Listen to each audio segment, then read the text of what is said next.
Pakistan, Saudi Arabia ఒక రక్షణ ఒప్పందం చేసుకున్నాయి. ఆ ఒప్పందం ప్రకారం ఏంటి, ఒక దేశం మీద ఎవరైనా దాడి చేస్తే ఇంకొక దేశం మీద నేరుగా దాడి చేసినట్లే అని అనుకున్నాయి.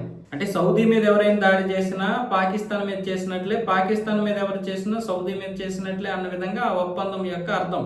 మరి ఆ తర్వాత ఆఫ్ఘనిస్తాన్ పాకిస్తాన్ మీద చేసింది, కానీ పెద్దగా సౌదీ అరేబియా స్పందించలేదు. కానీ మీ ఇద్దరు కామ్గా ఉండండి అని చెప్పేసింది సౌదీ. కానీ ఇప్పుడు మిడిల్ ఈస్ట్ లో పరిస్థితి అలా లేదు. ఇరాను దాడుల మీద దాడులు చేస్తూనే ఉంది, క్షిపణుల మీద క్షిపణులు వదులుతూనే ఉంది. మరొక వైపు ఏమొచ్చేసి సౌదీ అరేబియా పాకిస్తాన్ని రమ్మంటుంది. నువ్వు వచ్చి నీ యొక్క సైనికుల్ని ఇక్కడ మోహరించు, నీ యొక్క వైమానిక దాడులు చేయడానికి ఇక్కడ నీ యొక్క విమానాలను కూడా ఇక్కడికి పంపించు, మీ దగ్గర వైమానిక పరంగా చాలా ఇది ఉన్నాయి కదా అంటే పాకిస్తాన్కి ఒక్కసారిగా పుచ్చలు ప్యాక్ అయిపోయాయి. ఎందుకు ప్యాక్ అయిపోయినాయి అంటే, ఇప్పుడు గనక సౌదీ అరేబియా తరఫున యుద్ధం చేస్తే ఇరాన్ ఊరుకుంటుందా? ఇరాన్ పాకిస్తాన్ని నడ్డి విరిచేస్తుంది. సౌదీ అరేబియా కాదు, మొత్తం గల్ఫ్ దేశాలనే గడగడలాడించేస్తున్నటువంటి ఇరాన్ పాకిస్తాన్ ఊరుకుంటుందా? ఆ క్షిపణ దాడి చేస్తే పాకిస్తాన్ తట్టుకోగలదా? పాకిస్తాన్ ఒకవేళ దాడులు చేయాల్సి వచ్చిందంటే ఇరాన్ మీద, ఇక అది ప్రత్యక్ష యుద్ధానికి దారితీస్తుంది. ఇక అంతటి యుద్ధాన్ని తట్టుకునేటటువంటి క్యాపబుల్ పాకిస్తాన్కి లేదు. పాకిస్తాన్ దగ్గర వైమానిక దళం ఉంటే ఉండొచ్చు కాక, అమెరికాకి ఇజ్రాయేల్ కంటే ఈ ప్రపంచంలో పవర్ఫుల్ ఉంటాయండి వెపన్స్, వాటికే చుచ్చు పోయించేస్తున్నటువంటి ఇరాన్ పాకిస్తాన్ నేరుగా సౌదీ అరేబియాకి సపోర్ట్గా దిగితే ఇక్కడ ఎలాంటి క్షిపణులు దిగుతాయో దానికి తెలుసు.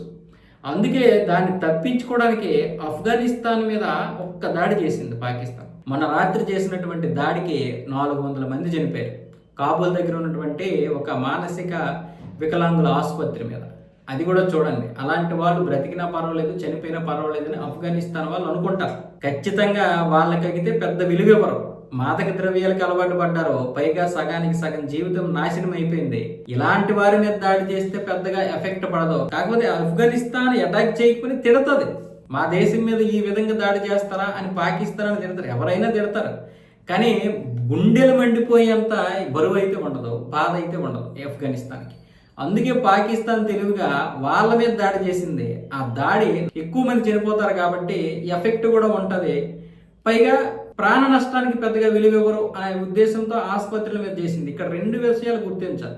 ఇక్కడ ఇంత పెద్ద యుద్ధం జరిగిందని చెప్పడానికి ఎక్కువ మంది చంపింది, ఆఫ్ఘనిస్తాన్కి కూడా పెద్దగా కోపం రాకుండా రోగుల్ని చంపింది. దీనివల్ల సౌదీ అరేబియా దగ్గర మా ఇంత పెద్ద యుద్ధంలో ఉన్నాను, నేను ఇప్పుడు ఏమొస్తాను మీ దగ్గరికి, సో ఇక్కడ ఆఫ్ఘనిస్తాను మమ్మల్ని అటాక్ చేస్తుంది మీ దగ్గరకు వస్తే, కాబట్టి మేము రాలేము అని చెప్పడానికి ఇప్పుడేమొచ్చేసి ఇక్కడ అటాక్ చేస్తుంది పాకిస్తాన్. అంటే ఎంత పిరికి పందో చూడండి. ఇది పిరికి పంద అనొచ్చు, లేదా తెలివైన పని కూడా అనొచ్చు. ఒక విధంగా చెప్పాలంటే పిరికి పందని కాదు, తెలివైన పని. ఆ పాకిస్తాన్కి తెలుసు, ఈరోజు ఇక్కడ గనక దిగానంటే నా నడ్డి విరిచేస్తుంది. ఇప్పటికే మామూలుగా చూసుకున్నట్లయితే ఆర్థికంగా దిగాలు తీసుంది పాకిస్తాన్. ఇక రక్షణ పరంగా మొన్న ఆపరేషన్ సింధూర్లో ప్రపంచానికి తెలిసింది పాకిస్తాన్ యొక్క పరిస్థితి. కానీ దానికంటే ముందు పాకిస్తాన్కే తెలిసింది తన యొక్క పరిస్థితి ఏంటి అని. అందుకే ఇప్పుడు ఇలాంటి తెలివైన పని చేస్తుంది, ఆఫ్ఘనిస్తాన్ మీద దాడులు చేస్తూ సౌదీ అరేబియా వెళ్లకుండా తప్పించుకుంటుంది.